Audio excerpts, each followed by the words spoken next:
CDs or recordings before coming up with the idea. Just like if I do a cover for a book. I did a cover for Bret Easton Ellis's Glamorama, and I read it about the 3 movie. times. Oh, shut up. And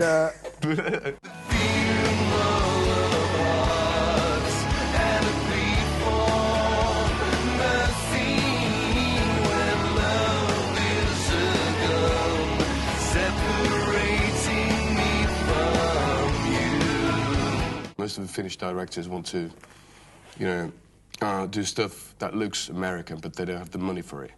So that's definitely what we didn't want to do. We wanted to have some identity, uniqueness in the visuals. Talking about the video, you know, we had the possibility of doing it that way, you know, this time around, which was excellent. We checked out all those videos; they were crap. We were laughing about them, and then came a couple of things he'd done, and we sort of like immediately. can I do something to back up Ville's song? And after that, you know, and of course after also studying Ville's behavior and his way of doing his thing through other videos from before and listening to all these other CDs, I thought, you know, this is what I really think works, and this is what will really give him another dimension, and his band, and the whole project. I mean, you've got men dressed in gold, you've got witches, was it angels, a devil, you've got wolves, a dog, horses, children. What's going on? I don't have a clue. I don't have a clue. When I listened to the song, I got my visions, and I saw the band traveling through forests, over lakes, over mountains, getting into different, let's say, saga kind of situations, and facing different creatures of some sort. It's, you know, what we're talking about, the song in itself being sort of like a story without the beginning, without the end. It's sort of like a bit taken off from some, you know, huge saga or whatever. It's sort of like just streams on.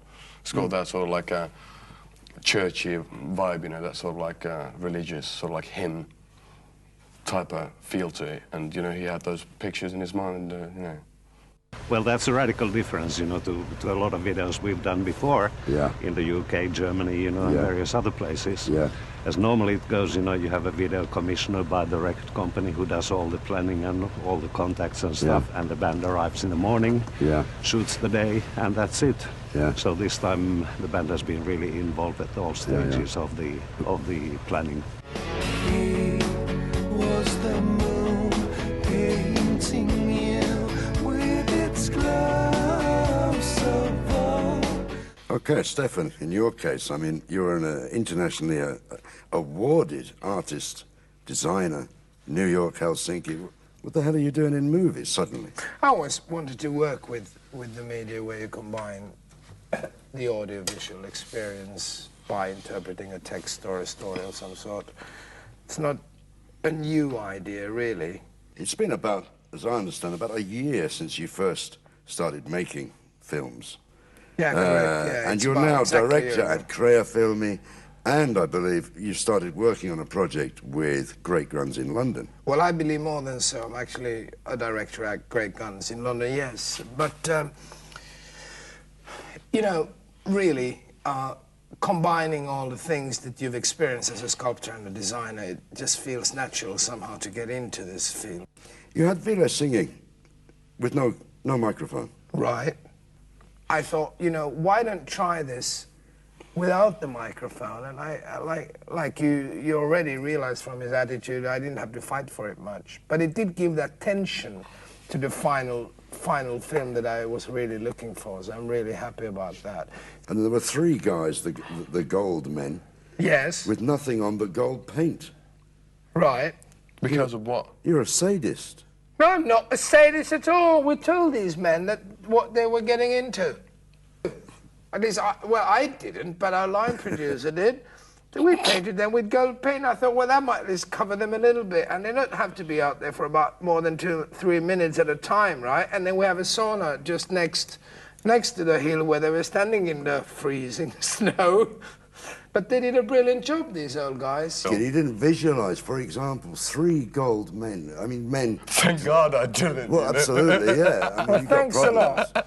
To me, the golden men were just an obvious idea, just came to my mind. I have no idea where. You can probably read Sigmund Freud and ask my mother. He was the fire, restless and wild, and you were.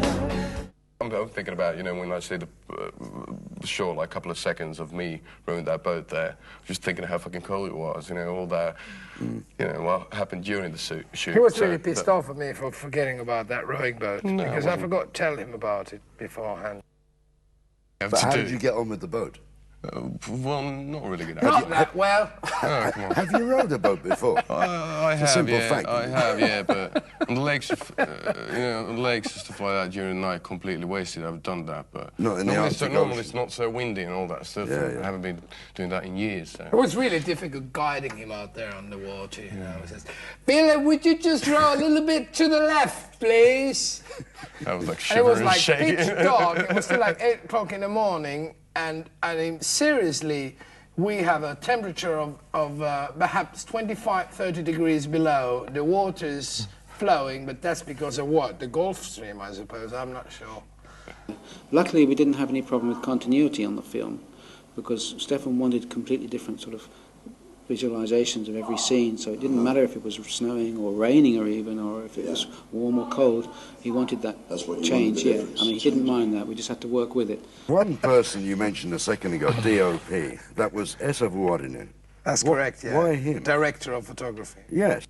He's got the professional approach that he can grab any circumstance, any situation, doesn't matter what he's got available, and he'll pull it off. What's it like working with Steph? All the troubles and fears you for years tried to forget.